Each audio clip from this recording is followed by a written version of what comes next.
anticorrupción, uno de los temas que tiene que enfrentar el próximo gobierno y que arrastra el Perú, por supuesto, desde toda su vida. Estamos con Iván Montoya, profesor de Derecho Penal de la Universidad Católica y también jefe del proyecto anticorrupción del IDEPUC, el Instituto de Derechos Humanos de la Universidad Católica. Muchas gracias por estar con nosotros. Buenos días, gracias por la invitación. Bueno, hablemos un poco del proyecto que tiene IDEPUC respecto a la corrupción. ¿Por qué vincular la corrupción con derechos humanos? Es algo que dice alguien, una cosa son derechos humanos, otra cosa es corrupción. ¿Por qué están vinculados? Es una buena pregunta. También fue hace 5 años que empezamos con el proyecto anticorrupción y efectivamente siempre lo hemos discutido en el directorio del IDEPUC sobre el rol de esta temática en una institución como el IDEPUC, que nació como heredera de la Comisión de la Verdad y Reconciliación. Lo que pasa es que el informe de la Verdad y Reconciliación, una de sus conclusiones fundamentales era la debilidad institucional de nuestra democracia. Y creemos y estamos convencidos que la corrupción es uno de estos fenómenos lamentables en el país que socava constantemente la institucionalidad democrática y creo que tiene un rol importante este proyecto dentro de la institución en esa línea de fortalecer las instituciones nuestras, ¿no? En este caso ustedes están trabajando principalmente con el Ministerio Público y el Poder Judicial. Capacitación a los jueces. ¿Qué es lo que buscan con este tipo de actividades? ¿Que el juez sea sensible a qué? Lo primero es que, claro, desde hace 5 años, luego de la caída del régimen de Fujimori, se formó un subsistema anticorrupción en la Fiscalía y en el Poder Judicial y una Procuraduría súper especializada, y empezó a tratarse estos temas. Y efectivamente se trata primero de un fenómeno criminal y de tipos penales altamente complejos. No son un homicidio, no se trata de un tipo de lesiones o secuestros, ¿no? Son tipos penales complejos que tienen que ver con nombres raros. Con nombres raros, que la gente que activo, cohecho activo, sí, cohecho pasivo y activo. La sí. gente entiende cualquier cosa, colusión. Entonces, son palabras raras y son tipos complejos, como usted indica, y además con una, digamos, determinación de sanción muy variable y en muchos casos muy baja. Sí. O sea, los delitos contra la administración pública tienen penas bajas y eso a la gente la confunde. Yo le voy a poner un ejemplo. Todos los delitos por los cuales se allana Alberto Fujimori, los vinculados a corrupción, tenían como sanción máxima 8 años y como se allana le dan 7. Todos. O sea, entregar 15 millones de dólares a Vladimiro Montesinos del erario público, por ejemplo, ¿no? Entre muchos otros. Entonces la gente dice, ¿qué? ¿Te robas 15 millones de dólares del Estado y los entregas a otra persona y eso tiene 8 años? ¿Por qué las penas son tan bajas y por qué en eso no se ha cambiado? Creo que desde el Código del 91, donde aparecen efectivamente con esta configuración que más o menos se tiene ahora y cuyas penas, como lo has dicho bien, no se han modificado en esencia y siguen siendo bajas, entre 3 y 6, 3 y 8, como mucho las fórmulas agravadas se llega a 10 o a 12, terminan siendo penas, los jueces determinan con 5 años y como tienen beneficios penitenciarios, terminas uno cumpliendo 2 años. Claro, si uno sustrae de las arcas del Estado $1 millón, $1 millón de soles por 1 año y medio en la cárcel, es altamente rentable. La corrupción sigue siendo altamente rentable. Así es. Creo que las penas no se han modificado, primero porque durante el tiempo, los 10 primeros años luego de la caída del régimen, donde se generó todo ese subsistema, se trataba de no alterar el marco legal para efectivamente no aprovechar los vacíos que y además porque no se podía aplicar retroactivamente la ley. Efectivamente, ya, sí. Pero ya después de eso, esa es una de las razones por las cuales los delitos prescriben muy rápidamente. O sea, pongamos el caso de Curi. Curi ha sido sancionado con una pena que muchos consideran baja. Yo considero que cárcel es cárcel, pero en fin. Pero todos sus coprocesados fueron absueltos por prescripción. O sea, ya, receptación, perdido, asociación ilícita para delinquir, perdido. O sea, todos los demás delitos se perdieron en el camino. Y ahí hay algo importante que en esa misma línea.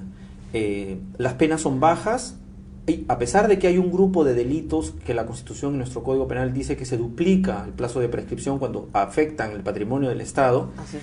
quienes no están tocados por al menos ese nivel de seguridad son los particulares que cooperan en la corrupción. Entonces, no solo los casos que ha mencionado, sino en el pasado tenemos casos emblemáticos, no voy a decir los nombres, digamos, uno es Luchetti, digamos, por eso sí lo puedo decir, de casos grandes de particulares que contribuyeron con la corrupción y que escaparon efectivamente del sistema anticorrupción ganando la prescripción, porque en ellos no se duplica y por lo tanto tienen la prescripción más corta, ¿no?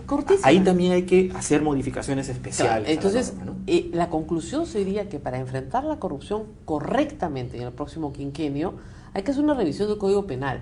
No una revisión como lo que se ha hecho en los últimos 10 años, que es bastante populista, sino una revisión seria de los tipos y además de las penas. Sí. O sea, digamos, los delitos, por ejemplo, de terrorismo, asesinato agravado, tráfico de drogas, no tienen en este momento beneficios penitenciarios. No, pero los delitos contra la administración... muy pequeñitos. Sí. Ya, muy bien. Los delitos contra la administración pública sí tienen beneficios penitenciarios. Sí, y casi normales como las de antes. Sí. Exactamente. Entonces, 2 por 1 casi, ¿no? Un 2 por 1. Entonces, te dan 4 y sales en 1,5. Sí, claro. Y como usted dice... Tienes la obligación de pagar una reparación civil y como te declaras quebrado, entonces no tienes dinero. Y lo tienes el dinero escondido en otra parte y lo vives disfrutando. A vista y paciencia del mundo entero. Eso enardece a la gente, doctor. Eso no es justicia.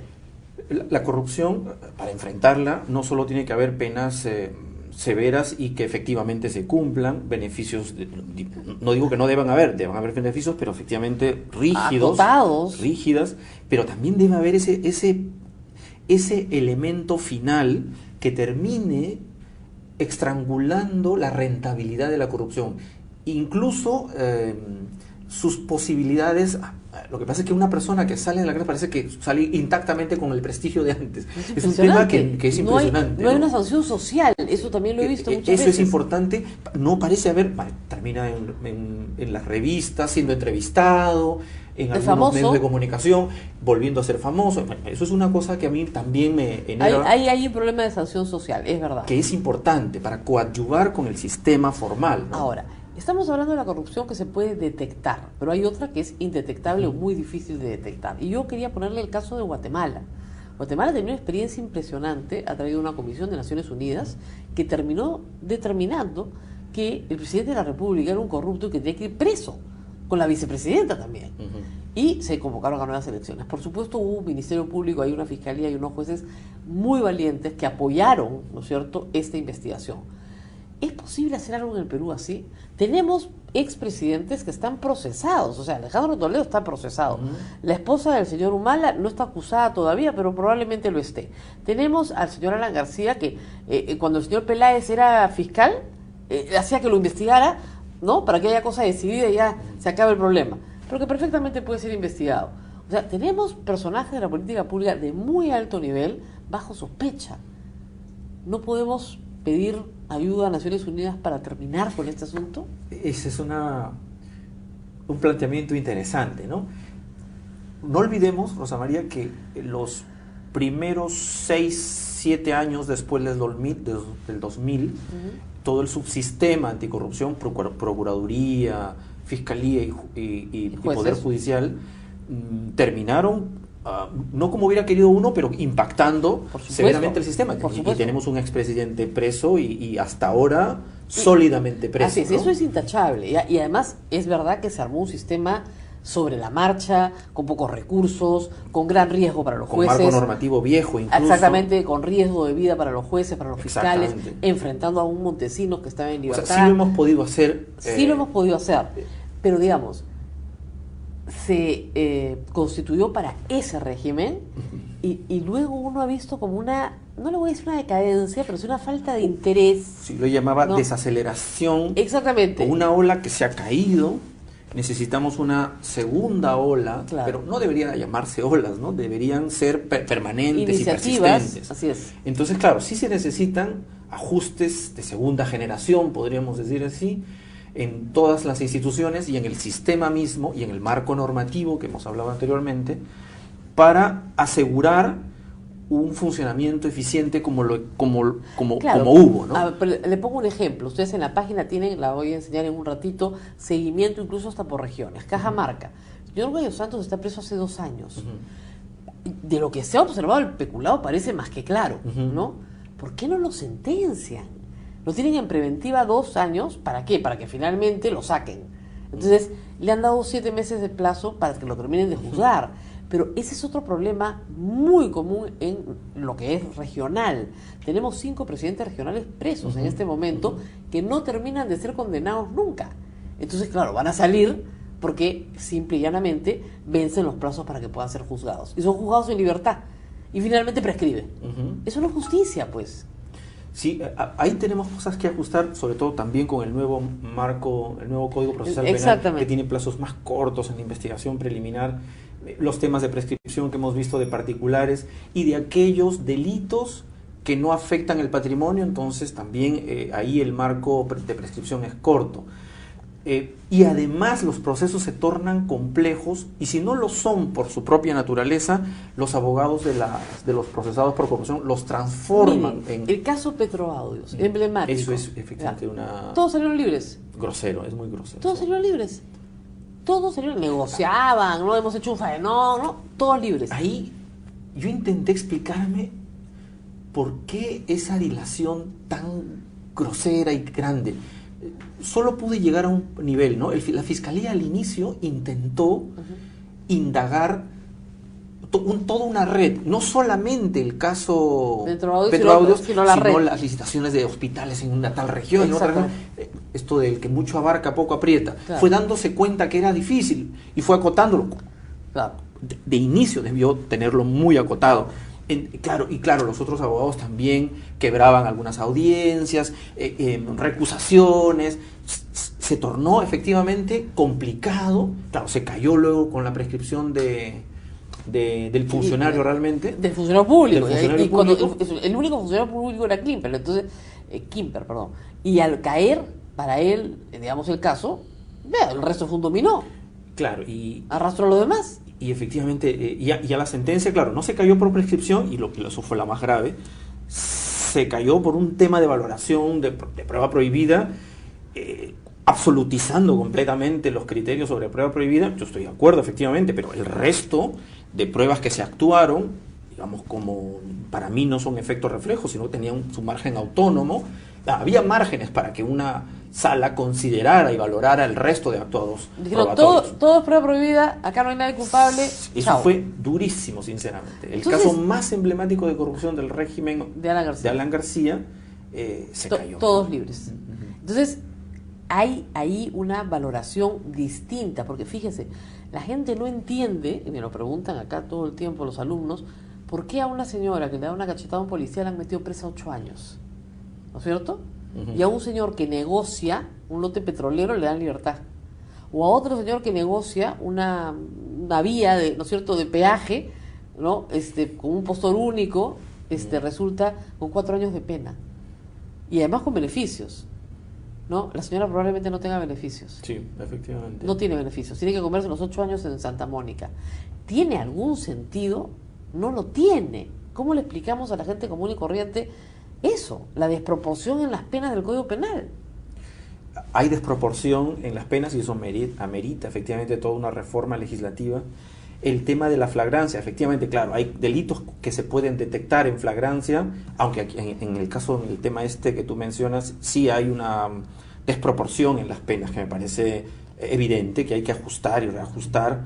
Y hay otro tema por el cual también el sistema anticorrupción se torna pesado, dilatorio, que el propio sistema, es decir, los niveles de coordinación, fiscalía, policía, contraloría, UIF, es entre que compartimentos estancos. Yo sé que ha habido algunos avances a nivel de fiscalía y contraloría, pero a nivel de Lima, acabo de estar en provincias, y esos niveles de coordinación, los mismos niveles de coordinación no existen como existen acá. Y el otro problema, como usted dice, que lo ha mencionado, es unidad de inteligencia financiera. No sé para qué tenemos una. Es muy hermética. Y cita gente y la obliga a justificar su patrimonio, me parece muy bien, pero a los que son verdaderamente corruptos no les encuentra el patrimonio, porque el patrimonio de los verdaderamente corruptos no está en el Perú, está fuera del Perú. Claro, si no establece mecanismos de cierta transparencia, bueno, hasta cierto punto. Le pongo un ejemplo. IDL Reportero, Gustavo Ritti, ha hecho ya todo un examen todo un examen de las coimas brasileras con Panama Papers y ha logrado establecer hasta dónde han llegado las coimas y quiénes son los testaferros en el Perú. ¿Ya? De eso no se habla en ningún medio importante, es secreto, no se habla en ningún medio importante, y no solamente eso, sino que las personas que están implicadas todavía no están siendo investigadas por la Fiscalía. O sea, ¿cómo puede ser eso posible? Yo no entiendo nada. Ayer la Fiscalía ha anunciado, la Fiscalía de la Nación, que se abre el proceso contra Hiro Fujimori y Kenji Fujimori. Eso es lo que le iba a mencionar, sí. Ayer, ¿no? Después de haber publicado esto hace, no sé, pues 3 semanas. Ha habido una secuencia de 4, yo diría hasta más, eventos que podrían tener conexión, ¿no? Para merituar una investigación hace rato, ¿no? El caso de los Fujimori, o sea, una asociación con una empresa japonesa que comienza a trasladar fondos al Perú. Un almacén que no sirve para nada. Extraño. Todo es extraño. Sí. Entonces, a lo que voy es, las personas ven en televisión, ¿no es cierto?, o en el periódico, en la radio, un caso de corrupción. Entre que lo ven, ¿no es cierto?, y que se hace justicia, pueden pasar 10 años. Y luego la Fiscalía abre investigación, y yo entiendo que debe ser reservada, pero no sabemos absolutamente nada de lo que pasaba adentro. Yo recuerdo... Comunicore se está juzgando hoy. Sí. Comunicore. Hace 5 años se denunció. 5 años atrás recién se ha abierto el juicio oral. Entonces, nadie entiende por qué. Si el fiscal ya hizo toda la investigación, si el fiscal ya acusó, no se entiende por qué se demoran 5 años en que arranque el juicio oral. Sí, efectivamente, esto de Comunicore, es claro, ahí se va a tornar incluso, supongo, más complejo y con más sesiones, porque son varios gerentes, Castañeda Alonso ha hecho todo lo posible con habeas corpus y llegar al Tribunal Constitucional para que lo saquen del caso. Sí, eso fue también un tema. Que también es un escándalo. Por ejemplo, ahí, me acuerdo clarito el tema, presenta una excepción de naturaleza de acción. Si los abogados sabemos que una excepción de naturaleza de acción solo no es un tema probatorio, solo se acepta si algo en la imputación está mal. O sea, una cosa clarísima que no va. Claro, entonces era difícil que alguien le aceptara una excepción de naturaleza de acción. Y claro, me sorprende muchísimo que un juez diga que los delitos de colusión no se pueden cometer por omisión. Impresionante. Eso, solo por eso pudo prosperar la excepción. Entonces, claro, nuestros alumnos saben que prácticamente todos los delitos se pueden cometer por omisión. Está en el Código Penal. Un homicidio por omisión. Claro. Hasta una violación puede ser por omisión. Puede haber dolo por omisión. Después del caso Utopía se probó que podía haber dolo por omisión. Entonces, ese es un caso, el precedente que se tiene sin ninguna explicación, además, en ese fallo. Entonces, claro, uno fue sustraído completamente del proceso por un razonamiento absolutamente inexplicable, ¿no? Ahora, hay también, ustedes ven la parte penal, y me parece muy importante, regresemos un poco a la parte de la sociedad, ¿no es cierto? Por ejemplo, en Ancash, el caso Ancash es para mí emblemático. El caso Ancash es emblemático porque su presidente regional termina preso, el señor Álvarez. El pueblo vuelve a votar, quejándose de la corrupción, y vota por una persona que ha pasado justamente por la administración de justicia y ha sido condenado, y no había pagado su reparación civil, y vota por él. El caso Comunicore es facilísimo de entender para cualquiera que lo quiera entender, y Castañeda Alonso obtiene más del 50% de la votación de Lima.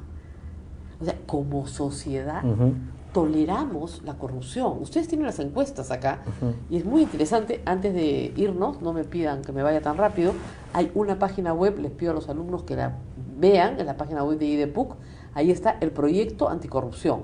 Está toda la información que me parece importantísima, estadísticas, seguimiento a nivel nacional, seguimiento especializado por casos, normativa, implementación del Plan Nacional Anticorrupción, que hasta ahora no se implementa, jurisprudencia nacional, jurisprudencia comparada, alertas, boletín y sobre todo noticias destacadas de los proyectos. Entonces, creo que acá hay muchísima información, están todas las encuestas anticorrupción que se han hecho y donde la percepción de la gente es que la corrupción es muy grande, pero que la tolera. Sí, y además la tolerancia va creciendo, crece.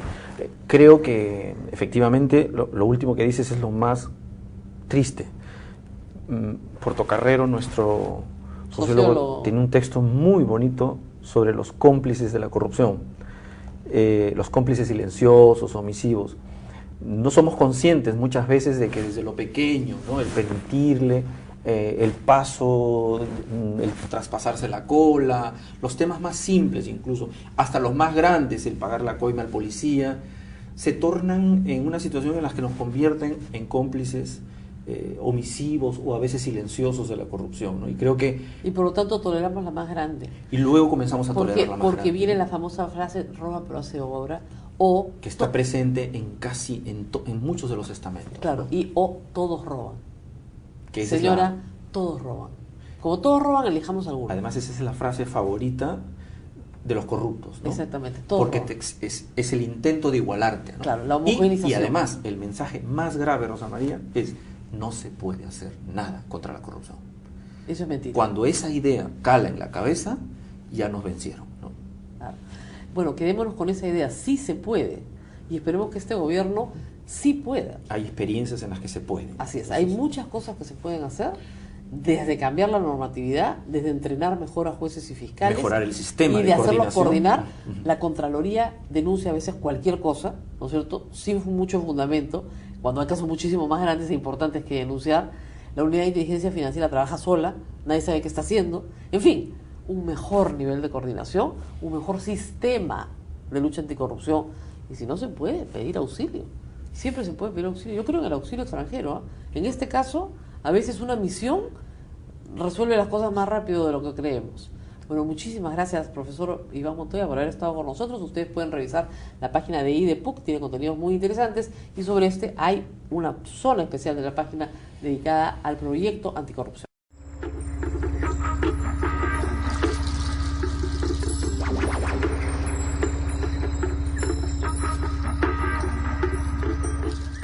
Debido a la corrupción que se ha instalado entre nosotros, ya ante nuestros oídos y nuestros ojos, en todo el sistema judicial. Para conversar sobre este tema en particular, hemos invitado al profesor de Ética y Responsabilidad Profesional de la Facultad de Derecho, al doctor Fernando del Mastro. Él es docente de Derecho, pero además de ser abogado, tiene una maestría en estudios teóricos en psicoanálisis, y vamos a tratar de entender qué hay en la cabeza de un juez corrupto, si es que eso es posible de entender. Gracias por estar con nosotros. Gracias por la invitación, un gusto estar acá. Lo que han revelado los audios que han sido grabados legalmente es que la corrupción que todos intuíamos que existía, existe, y a todo nivel. Sí. Desde el asesor del juez, hasta el presidente de la Corte, hasta el fiscal, es decir, está extendida entre los consejeros, el Consejo Nacional de la Magistratura, la OMPE, etcétera. No es una sorpresa. La sorpresa es, tal vez, por qué los abogados concentran el mayor número de gente corrupta en estas conversaciones, porque casi todos los que conversan, salvo algunos empresarios, son abogados. Sí. De acuerdo, ¿no? Yo estoy totalmente de acuerdo en que, claro, no es realmente una sorpresa en todo el sentido, y no necesariamente son los audios los que han revelado. Lo han hecho público, lo han, ¿no? Probado, lo han probado. Lo han probado, ¿no? Lo han hecho ya, digamos, imposible de esquivar, ¿no? Pero hay muchísimos profesionales del derecho que sabían perfectamente de todo esto, ¿no? De quién era Chávarri, y Nostroza, todo. Entonces se sabe, ¿no? En el mundo del derecho está esta frase de todos sabemos quién es quién, ¿no? Pero parece que eso no genera, al menos en quienes no son corruptos, digamos, un malestar tal que lleve a querer denunciar esto o hacer algo frente a esto, ¿no? Es como, no me afecta a mí, o sea, eso creo que es bien importante en la profesión legal, ¿no? Mientras no me afecte a mí, mientras no se meta con mi ego, con mi imagen, con mi poder, ya bueno, ¿no? Lo digo, lo converso incluso con un poco de morbo, ¿no?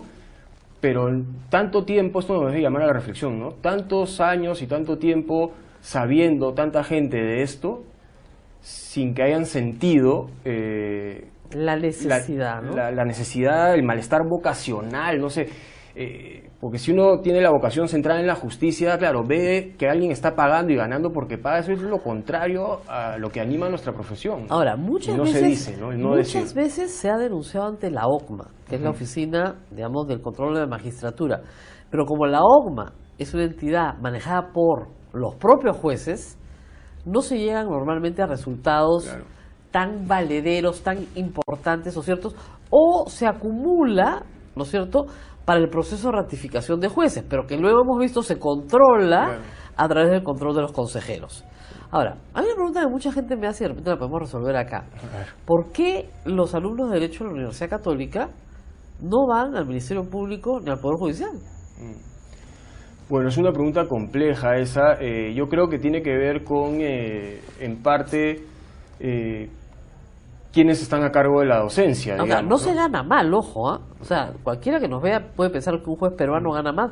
Un juez supremo con 5 años de experiencia en la Suprema gana 42.000 soles. Sí, yo creo que tiene que ver con la imagen del profesional reconocido, ¿no? Es casi que uno entra a una facultad y ve quiénes son reconocidos, y eso tiene mucho poder en el profesional del derecho, ¿no? Yo quiero que es reconocido, y muchas veces el reconocido es el que tiene poder, el que tiene una cosa jerárquica. Entonces yo veo esa imagen y no es un tema de que cuál es mi vocación y el éxito depende de qué quiero lograr yo íntimamente con el sentido de justicia, sino veo quién es reconocido y esa es la norma, digamos. Ahora, en otras sociedades, un juez es tremendamente reconocido. Sí.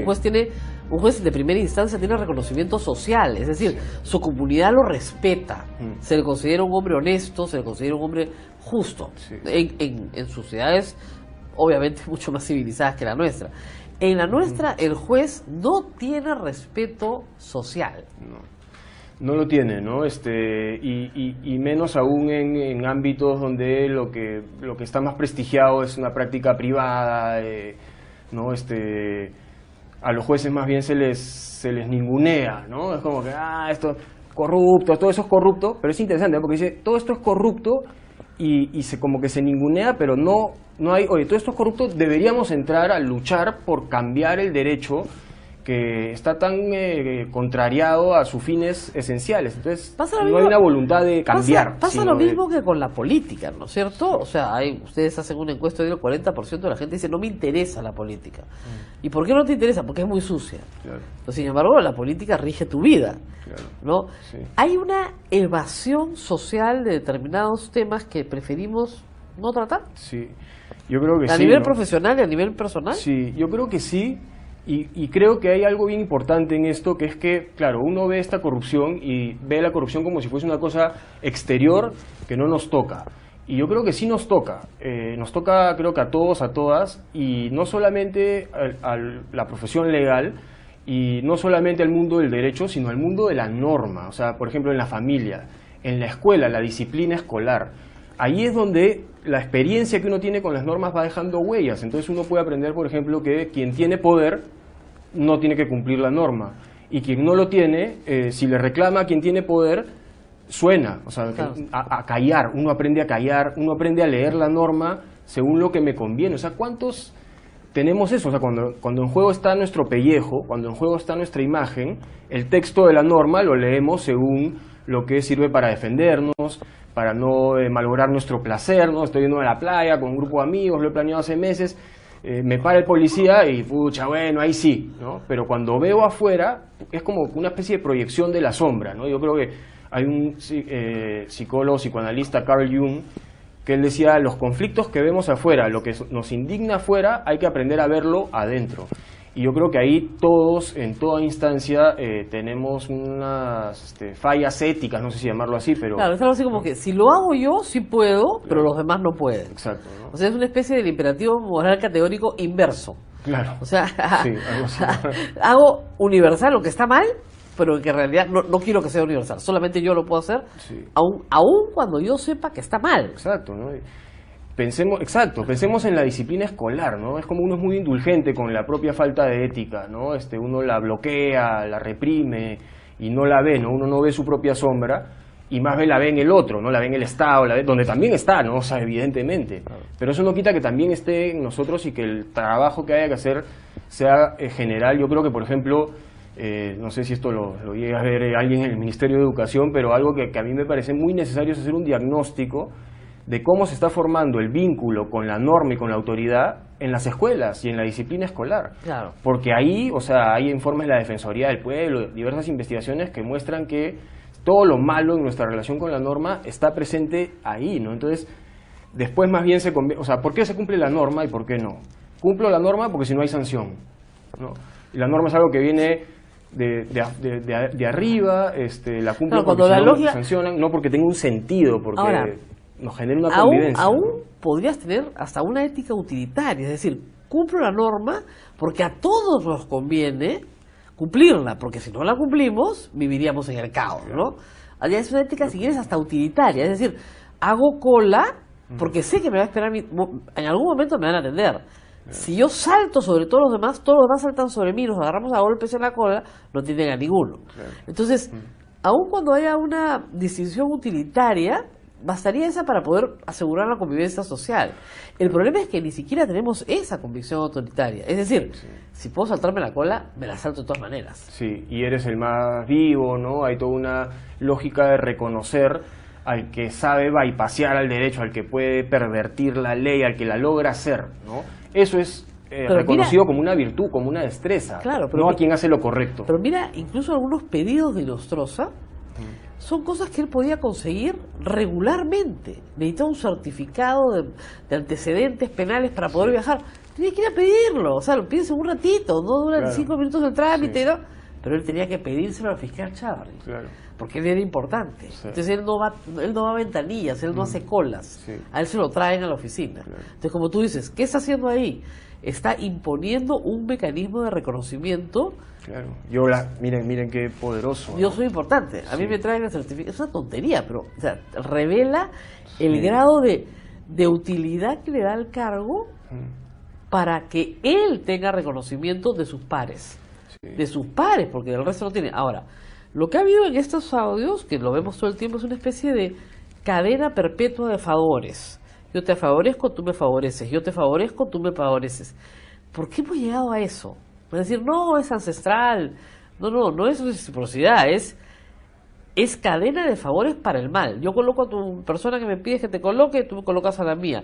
Tú me absuelves, tú me eliges, ¿no? O yo te absuelvo, en el caso de Chávarri con Tomás Gálvez, ¿no? Yo te absuelvo de una irregularidad, pues, ¿no? Y tú me eliges para que sea fiscal de la nación. Sí, ¿no? Esos son los mecanismos de la corrupción, ¿no? Que tratan me parece, de ocultar lo perverso, ¿no? Y verlo todo como si fuese una cuestión de amistad, ¿no? De pasarlo, digamos, por ponerlo bonito, ¿no? Las palabras bonitas para hechos perversos.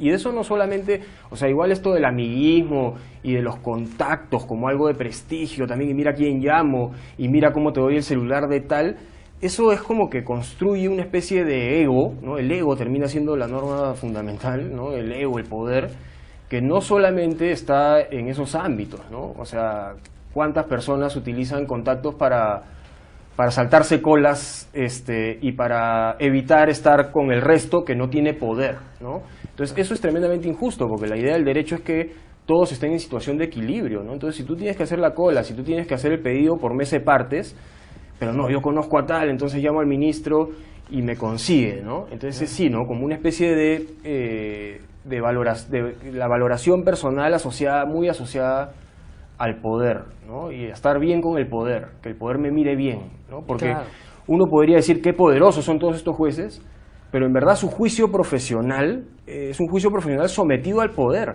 ¿Y cuántos abogados también pasan por eso? O sea, lo que me dice mi cliente, lo hago. Entonces ese abogado no es realmente poderoso en el sentido correcto de un poder bien usado, sino más bien es un abogado dócil, ¿no? Y hay estudios que dicen que la enseñanza legal te prepara para que tú estés dócil a hacer y a usar tu juicio profesional según lo que quien tiene una situación de poder te encarga, ¿no? No importa que sea ético o no sea ético. Ahora, no frase... es lo correcto, es lo posible para lograr lo que otro me pide. Claro. ¿no? Ahora, hay una frase que me parece genial, ¿no? Cuando me dicen, oye, usted ha cometido estos delitos. No, yo no he cometido ningún delito. Sí. Que eso lo podemos poner entre paréntesis, porque sí los ha cometido. Varios. He cometido faltas éticas. Como si cometer faltas éticas no fuera nada. Sí. Sí. Como si mentir no fuera nada. O sea, como si eso no tuviese ningún valor. Exacto, ¿no? Y lo tiene, y está en el código de ética el valor, el principio y el deber de veracidad, que dicen no declarar con falsedad. O sea, en el caso de Chávarri eso se tiene que tener la mayor sanción en el Colegio de Abogados porque la justicia requiere de la veracidad, de la verdad, ¿no? Entonces, sí, se ningunea la ética creo que porque la formación también está mucho más en cómo interpretar la ley para lograr algo, que en comprender que la norma y lo legal siempre debe buscar ser ético. O sea, si yo saco una ley o una regulación, ¿no? Porque tengo contacto con el ministro, porque hay una comisión, entonces yo soy una empresa que está en un sector y me sacan esa regulación, claro, esa regulación uno podría decir es legal, bueno, sí, ha sido aprobada a través de los procedimientos y todo, pero ¿es justa, es ética? No, porque si esa regulación afecta a otra parte que no ha tenido ese contacto con el ministro o con o con el congresista, es una norma que sale de una relación desequilibrada. Entonces, claro, pongamos un ejemplo que creo que es facilísimo de entender. El señor Chávarri el señor Inostroza presenta una acción de amparo para que le den un bono que no le corresponde. ¿Ok? Tú tienes 5 años en la Corte Suprema, te dan un extra, 7.200 soles o 7.400 soles. Él tenía año y medio. Presenta una acción de amparo que se la aprueban, ¿quiénes? Sus amigos jueces, ¿no es cierto? Y le dicen que sí, que él tiene razón. Y a partir de agosto tenía que comprar el bono. Pero no solamente eso, le dicen que hacia atrás tiene que cobrar los devengados. ¿Quién lo resuelve? Sus propios amigos jueces. ¿Ok? En el caso de Chávarri, si el Colegio de Abogados de Lima, al cual pertenece, le quita la colegiatura, él deja de ser abogado y está incurso en una falta clarísima del código. Sí, ¿Y qué va a hacer? En varias. ¿Y qué va a hacer el señor Chávarri? Va a interponer una acción de amparo para decir que le están negando el derecho al trabajo. Sí. Y la va a ganar. Porque ¿quién va a resolver? Sus patas. Sus amigos jueces. Sus patas, ¿no? Sus patas. No. Los amigos a los cuales él también les tiene que hacer en el futuro favores. Claro. Les tiene que contratar a las sobrinas. Claro. Les tiene que conseguir entradas para el mundial. Claro, entonces, a esas personas que van a resolver qué me importa, qué es lo correcto, me importa que después me va a regresar un favor. Entonces es el imperio del propio placer, del narcisismo, ¿no? Que es terrible en realidad, ¿no? Ahora, yo creo que hay que dar lucha, ¿no? Y claro, es un narcisismo perverso, ¿no? Un narcisismo mezclado con la ibris ahí de la gana de pervertir, de dominar, de la discordia, ¿no? De lograr. Ahora, eso tiene una fuerza anímica, ¿no? Ahora, en el caso de Walter Ríos, que está procesado también, es interesante porque su poder no solamente lo ejerce en el ámbito de sus asesores, sino llega hasta el hostigamiento sexual. Exacto, sí. O sea, sí. El poder se ejerce sobre distintas áreas, Claro. ¿no es cierto? El dominio sexual sobre las trabajadoras, el dominio sobre su chofer, el dominio sobre su asesor, el dominio sobre los jueces que están debajo de él y la lucha permanente por mantener la hegemonía, que es la palabra. Sí, yo creo que acá estamos en una lucha que probablemente Sigmund Freud, Albert Einstein, que hablaron sobre la guerra en algún momento, calificaron todas estas problemáticas como mitológicas, ¿no? O sea, yo creo que hay fuerzas anímicas que terminan usando personajes, digamos, y una de ellas es la perversión, ¿no? La dominación, lo cruento, ¿no? ¿Por qué? Porque el ser humano tiene eso. No, yo sé, es claro. parte del Todos ser humano. tenemos un lado maligno. Pues, el problema es que la otra fuerza, que es la justicia, que también tiene una gran fuerza, no está siendo avivada. No está siendo... Los incentivos están dados para que lo otro funcione. Sí, ¿no? Es la fuerza que está dominando, pero vemos ahora, igual hay una fiscal, igual hay investigadores, igual hay abogadas que han luchado por esto del CNM tanto tiempo, entonces la fuerza de la justicia puede ser avivada a través de diversos puede modos. prevalecer. Pero digamos, toca, ¿no? en medio de todo este laberinto, esta semana a un juez lo encuentran gomeando. Sí, sí. Entonces, ¿por qué lo hace? ¿Suicida? ¿Está loco? ¿Quiere que lo voten? No. Yo creo que lo que él sabe es que tiene impunidad garantizada. Sí. Es la única razón. Sí, o eso y claro, ya es parte de su identidad, ¿no? De su valor ya está asociado a esa práctica, ¿no? Y además si no lo hace, imagínate que ese juez haya visto, porque de repente pasa también, ¿no? De repente hay jueces que han estado en esto y ante todo esto sí le genera un movimiento moral que dice, ¿qué hago? Pero ¿qué hago? Al final si hablo me van a tumbar, si dejo de hacerlo me van a dejar de ser reconocido. O sea, la sanción del rechazo, el que me rechacen mis pares, el que me hagan bullying, el que me voten, la expulsión del moral, grupo, termina teniendo mucho más fuerza que un sentido interno de qué es lo correcto y de reconocer lo que está mal también, ¿no? Es muy difícil que la gente reconozca lo que habla mal de uno, ¿no? Entonces la mentira, y sí, ¿no? Yo creo que es muy problemático y de verdad que para quienes estudian, ¿no? Si esto lo oyen, quienes estudian Derecho a nivel nacional, estamos en un momento donde ya no vale no mirar, donde ya no vale tener una vocación así entregada al ego, donde hay que tomar una postura por una de estas fuerzas y luchar porque la justicia sea algo que anime nuestro actuar como abogados. No sé, si viene un cliente y me pide algo incorrecto, por más de que ese cliente sea lo máximo y me vaya a hacer ascender en el estudio y qué bien me va a mirar mi jefe por traer, si lo que me pide es algo incorrecto, la respuesta es no, ¿no? Es no. Es una palabra tan sencilla, ¿no? Sí, pero es difícil decírselo a la persona de cuyo reconocimiento depende tu sensación de propia valía. Eso está un poco complicado, nos ha salido un poco enredado, pero, o sea, si le tengo que decir no al socio del estudio que me dice, oye, sí, la ley de prácticas dice 30 horas, pero mira, acá eso es lo mínimo, para hacerla, en verdad, para tener éxito tienes que esforzarte más, y tú dices, pucha, pero estoy incumpliendo una ley, no le vas a decir no porque dices voy a quedar como un sonso, porque dices, de repente yo estoy mal, ¿no? Entonces es el poder asociado a quien te reconoce o quien no te reconoce, ¿no? Y la educación legal tiene mucho de eso. Yo creo que es imprescindible mirar a las facultades de Derecho, mirar a la disciplina escolar y trascender, o sea, hay que sancionar, hay que dar la lucha, hay que dar la batalla, porque eso no puede quedar en impunidad, sería terrible. Pero al mismo tiempo creo que hay que atender a los espacios donde se forma nuestro vínculo con la norma y con la autoridad, ¿no? Bueno, nos tenemos que despedir, ha sido muy interesante. Gracias. Nosotros empezamos este ciclo con este programa